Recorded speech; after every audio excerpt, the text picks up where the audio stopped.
Salut tribu d'horreur! Je trouvais que ça commençait à faire vraiment longtemps depuis mon dernier top 10, puis en demandant à mes chums s'il y avait des idées, j'ai eu comme suggestion de faire un top 10 des morts par le feu. Vu que l'été approche à grands pas, je trouvais que le timing était parfait pour un top 10 de la sorte, donc j'espère que vous avez l'air clim chez vous parce qu'il va commencer à faire crissement chaud.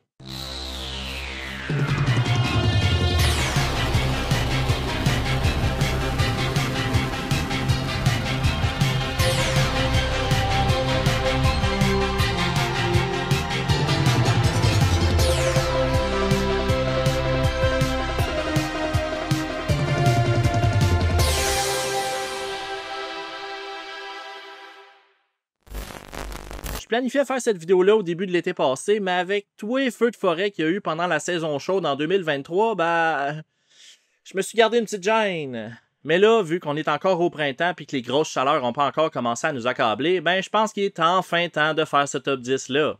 Et évidemment, spoiler alert. Donc on commence ça avec la 10e position, Big Bob dans The Hills Have Eyes de Wes Craven. J'aurais aussi pu y aller avec la version d'Alexandre Aja, la scène se retrouve dans les deux films, mais j'ai choisi l'original parce que je vous ai déjà parlé du remake dans mon top 10 des films à regarder en été. Chacun son tour. Coincé dans le désert avec sa famille après un accident de voiture, Bob, le patriarche des Carter, décide de rebrousser chemin à pied puis de se rendre à la station-service la plus proche. Mais arrivé sur place, il se fait capturer par des cannibales qui habitent la région. Pendant que sa famille attend son retour, une explosion se fait entendre puis un arbre prend feu au loin. Attaché à celui-ci se trouve Bob qui crie à l'aide puis qui appelle sa femme. La famille se précipite à l'endroit où le feu fait rage puis Doug, qui apporte un extincteur, l'éteint le plus rapidement possible. Mais trop tard. Bob est aussi fumant qu'un jambon fraîchement sorti du four. Pauvre Bob, pareil, c'était peut-être pas le personnage le plus sympathique, mais y a personne qui mérite de finir comme ça. Surtout pas devant sa propre famille. En 9e position, Martha de Puppet Master 2. Après que son mari, joué par George Buckflower, se soit fait tuer par Leech Woman dans son sommeil, Martha réussit à la neutraliser et à la mettre dans le poêle à bois de sa cabane. La marionnette brûle sous le regard de Blade qui est sorti de sa cachette pour voir ce qui se passait, puis Martha l'aperçoit. Elle reprend son shotgun qu'elle avait échappé après que Blade l'ait attaqué, mais avant qu'elle ait le temps de tirer, une autre marionnette fait son entrée. Torch! Martha redirige donc son attention vers le nouveau venu, mais Torch fait ce qu'il sait faire de mieux puis utilise son lance-flamme pour rendre la monnaie de sa pièce à celle qui vient de brûler son ami. Martha tente de se battre contre les flammes, mais elle fait pas le poids contre le feu puis elle tombe au sol, crispy comme une tranche de bacon oubliée dans le poêle. Fun fact, la marionnette utilisée pour les scènes où Torch utilise son lance-flamme pouvait shooter du feu jusqu'à 10 pieds de distance. Numéro 8, Mary Brady dans Sleepwalkers de Mick Garris. Pour cette entrée-là dans mon top, il faut que je vous mette un peu en contexte parce que c'est juste... What? Dans ce film-là écrit par Stephen King, Mary, qui est jouée par Alice Krige, est ce qu'on appelle un sleepwalker. C'est-à-dire une créature qui est capable de changer son apparence puis qui se nourrit de l'énergie vitale des humains pour vivre très longtemps. Mais les sleepwalkers ont un ennemi juré. Les chats. À la fin du film, Mary reprend sa forme de sleepwalker puis sort de chez elle pour poursuivre Tanya qui tente de se sauver. Mais sa maison est entourée de chats puis ils se mettent à l'attaquer. Ils s'accrochent à elle avec leurs griffes, puis Mary se débat pour essayer de les faire tomber, mais il y en a beaucoup trop. Tout à coup, il commence à la griffer puis à la mordre, puis out of fucking nowhere, elle part en feu. Elle se débat, mais il est trop tard, puis elle tombe par terre en continuant de brûler sous le regard impassible des chats. Avouez que j'ai bien fait de vous mettre un peu en contexte, parce que je suis pas mal sûr que sinon vous vous seriez posé beaucoup de questions. Quoique même avec mes explications, cette mort-là sort vraiment de nulle part. Un peu comme celle avec l'épi de maïs. Ceux qui ont vu le film savent de quoi je parle et sont probablement très d'accord avec moi en ce moment.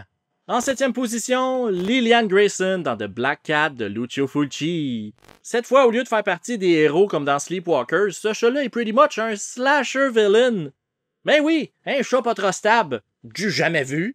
Dans ce film italien de 1981 vaguement inspiré de l'histoire du même nom écrite par Edgar Allan Poe, on est introduit à un homme qui a la capacité psychique de communiquer avec les morts, mais qui utilise ses pouvoirs sur son chat afin de se venger de ses ennemis. Dans la scène que j'ai choisie pour la 7e position de mon top, le chat déclenche un incendie dans la demeure de Madame Grayson alors qu'elle est endormie. Elle se réveille et tente de se sauver, mais sans succès. Le feu prend dans sa chemise de nuit puis elle est engloutie par les flammes. Ça pourrait finir là, mais avec Fulci aux commandes, faut toujours s'attendre à un petit peu plus. Elle agite les bras comme pour tenter d'éteindre le feu, ce qui est très drôle parce que ça paraît fois 1000 que c'est un mannequin, puis voyant que c'est peine perdue, elle se dirige vers la fenêtre pour se pitcher au travers. On voit ensuite l'extérieur de l'immeuble puis Madame Grayson briser la vitre avec son corps pour finalement venir s'écraser au sol. De toute beauté. Vous voyez, c'est pas seulement à cause de mes allergies que je les aime pas, ces animaux-là. Je les trosse juste pas. En 6e place, le sergent Neil Howie dans The Wicker Man. J'aurais pu y aller avec le remake de 2006 qui m'en vedette Nicolas Cage, mais j'ai choisi l'original de 1973 parce que je parle déjà assez comme ça de Monsieur Cage sur ma chaîne. Tu sais, j'ai une vidéo où je me fais tatouer sa face sur le mollet. Anyway, les deux sont interchangeables, la scène ne change pas énormément d'un film à l'autre. Il y a beaucoup de personnages qui méritent ce qui leur arrive dans les films d'horreur, mais le sergent de police Neil Howie en fait pas partie. Il se trouve juste au mauvais endroit, au mauvais moment. Il est envoyé sur l'île de Summer Isle pour enquêter sur la disparition d'une jeune fille, mais c'est en fait une ruse parce que le but de sa venue, c'est d'être un sacrifice humain. La communauté qui habite l'île espère obtenir de meilleures récoltes en le brûlant vivant dans un homme en osier géant. Il se fait donc enfermer dans sa prison d'osier puis le feu y est mis. Pendant que les flammes montent vers lui puis que les habitants de l'île chantent joyeusement en regardant la scène, Howie, lui, crie et prie. Mais malheureusement, il est trop tard puis il n'a aucune chance de s'en sortir. Son dieu a aucun pouvoir sur Summer Isle. Pour la 5e position, Steve Graham dans Hereditary de Ari Aster. Étonnamment, la scène où le patriarche de la famille part en feu est pas le moment le plus perturbant de ce film-là, mais il fait partie de ma liste parce que c'est quand même assez troublant. Puis parce que ça a rapport avec quelqu'un qui pogne en feu. Steve est convaincu que sa femme Annie est virée sur le top. Elle lui demande de brûler le carnet d'esquisses de leur fille pour mettre fin à tout le malheur qui s'abat sur leur famille, puis Steve la croit pas. Il refuse de le faire en lui disant qu'elle est malade puis que tout ça, c'est dans sa tête. Annie lui arrache le carnet des mains, puis même si elle est persuadée que c'est elle qui va prendre feu, elle le lance dans les flammes pour lui prouver qu'elle a raison puis qu'elle est pas folle. Mais c'est pas elle qui prend feu, c'est Steve. Annie regarde son mari brûler avec horreur, puis tout à coup son visage devient vide de toute émotion. Plusieurs heures plus tard, leur fils Peter se réveille puis il découvre le corps complètement carbonisé de son père, mais étonnamment, c'est pas la chose la plus traumatisante qui va lui arriver ce soir-là. Sérieux, regardez Hereditary si c'est pas déjà fait, c'est lent puis souvent ça a plus l'air d'un drame familial qu'autre chose, mais holy fuck que ça vaut la peine. Numéro 4, Dracula dans Scars of Dracula. Dracula est mort de plusieurs façons, mais cette mort dans le 5e Dracula de la Hammer avec Christopher Lee est une de ses meilleures. Pendant la confrontation finale, Simon, le héros du film, arrache une barre de fer d'un mur du château de Dracula puis elle lance dans sa direction. Le comte est empalé par celle-ci, mais évidemment ça a pratiquement aucun effet sur lui puis ça l'arrête pas. Il la retire de son ventre puis il la soulève avec l'intention de rendre l'appareil à Simon, mais out of fucking nowhere, une éclair vient frapper la barre de métal puis Dracula prend feu quasi instantanément. Enflammé et titubant d'agonie, le comte bascule par-dessus les remparts puis il tombe du château en criant de douleur. Définitivement une des façons les plus inattendues et glorieuses que j'ai pu voir Dracula mourir au cinéma. Si c'est pas ça qu'on appelle une intervention divine, je sais pas c'est quoi. Et fun fact, à un moment pendant qu'il brûle, on peut clairement voir que c'est un cascadeur avec un masque ultra cheap de Christopher Lee. En 3e place, on a droit à un 2 pour 1, Ashley et Ashlyn de Final Destination 3. Si Jaws a rendu les gens craintifs de la mer dans les années 70, je suis pas mal sûr que ces morts-là de Final Destination 3 ont rendu les gens hésitants à aller se faire bronzer au début des années 2000. Trop excités de parfaire leur teint bronzé, les deux filles réalisent pas que Ashley a laissé sa slush sur une table en dessous de laquelle se trouve la machine qui contrôle les lits de bronzage. Ayant décidé d'augmenter le chauffage de la pièce, la boisson glacée commence à couler dans la machine, ce qui provoque un dysfonctionnement de celle-ci.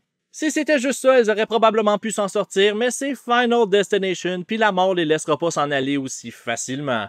Une brise de la climatisation fait basculer un porte-manteau qui fait tomber un arbre décoratif qui lui accroche une tablette au mur puis elle tombe pour venir se loger directement entre les deux lits, ce qui emprisonne les filles à l'intérieur alors que la température continue de monter.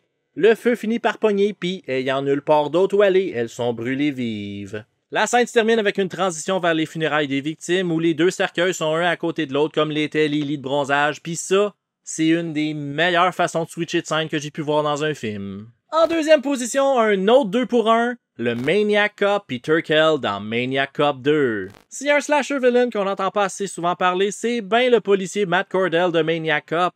Il est tellement badass puis cette entrée dans mon top va vous le prouver. À la fin du film, Cordell se rend dans le couloir de la mort de la prison pour se venger de ceux qui l'ont assassiné. Il se fait lancer un cocktail Molotov par l'un d'eux, mais ça l'arrête pas puis il continue d'avancer avec l'intention de tuer les 3 détenus. Ils font évidemment pas le poids contre Cordell puis il est décalisse. C'est à ce moment-là qu'il se fait backstabber par Turkel, son partner. Cordell agrippe son bras puis Turkel prend feu. Les deux hommes se battent jusqu'à ce qu'ils crashent au travers d'un des murs extérieurs de la prison puis ils tombent dans un autobus qui se trouvait en dessous en défonçant le toit.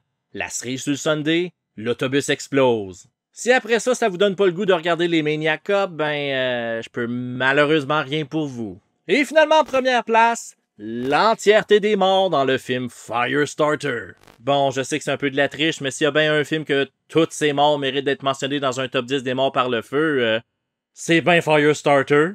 I guess que je devrais vous mettre un peu en contexte si vous avez jamais vu le film. Firestarter est une adaptation d'un roman de Stephen King, puis ça raconte l'histoire d'une petite fille, Charlie, jouée par Drew Barrymore, qui a des pouvoirs de pyrokinésie, c'est-à-dire qu'elle peut starter des feux par la pensée. Le gouvernement est évidemment très intéressé à l'étudier pour essayer de la contrôler, mais ça vire en marde puis tout explose. Tout explose. Parce qu'à la fin du film, la petite est rendue qu'elle peut lancer des boules de feu puis ça explose à gauche puis à droite. Elle peut même faire exploser un hélicoptère juste en la regardant. Il y a tellement de monde qui prennent feu dans ce film-là que j'ose même pas les compter. Ok, ils meurent peut-être pas tous, mais quand même, je suis pas mal sûr que le kill count doit être assez élevé. Attendez une minute.